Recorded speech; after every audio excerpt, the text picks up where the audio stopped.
Hi friends, ఈరోజు మేము లేచేసరికి ఫుల్గా వర్షం అయితే పడుతుంది. పిడుగులు కూడా పడుతున్నాయి. మేము లేచిన ఒక 5 మినిట్స్కి 10 మినిట్స్కి వర్షం లైట్ అయింది.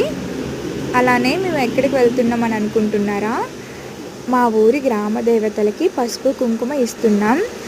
ప్రతి సంవత్సరం కూడా పసుపు కుంకుమ ఇస్తాం. కాకపోతే ఒక సంవత్సరం గ్రాండ్గా చేస్తారు, ఇంకొక సంవత్సరం నార్మల్గా ఇలా పళ్ళు కాయలు ఇచ్చేస్తారు. ఊరందరూ ఇస్తారు, కాకపోతే గ్రాండ్గా చేసేటప్పుడు అందరూ కలిసి వెళ్తారు. ఇలా అయితే ఎవరికి నచ్చినప్పుడు వాళ్ళు ఏ టైంలో నచ్చితే ఆ టైంలో, అంటే మార్నింగ్ లేదా ఈవినింగ్ టైంలో ఇస్తారనమాట. మేమైతే మార్నింగ్ బయలుదేరిపోయాం. వాతావరణం చక్కగా సహకరించింది. అమ్మ, అక్క, తమ్ముడు, నేను, మావయ్య వాళ్ళ ఆవిడ, నాన్నమ్మ, పిల్లలు మేమందరం వెళ్ళాం. ఫస్ట్ అయితే ముత్యాలమ్మ తల్లి గుడికి పసుపు కుంకుమ ఇచ్చేసాం.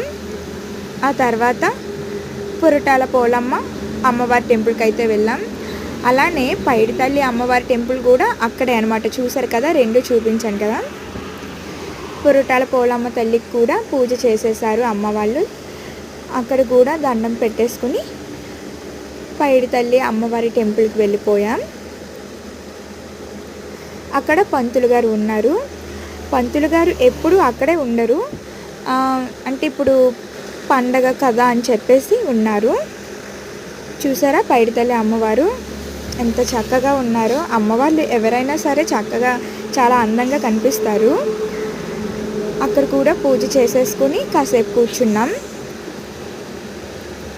తర్వాత తమ్ముడు వాళ్ళు పిల్లల్ని తీసుకొని, నాన్నమ్మని తీసుకొని స్కూటీ మీద నుంచి బంగారమ్మ తల్లి టెంపుల్కి అయితే వెళ్ళిపోయారు. మేము కూడా నడుచుకొని వచ్చేసాం. అక్కడ కూడా పూజ చేసేసాం. Okay friends, bye bye.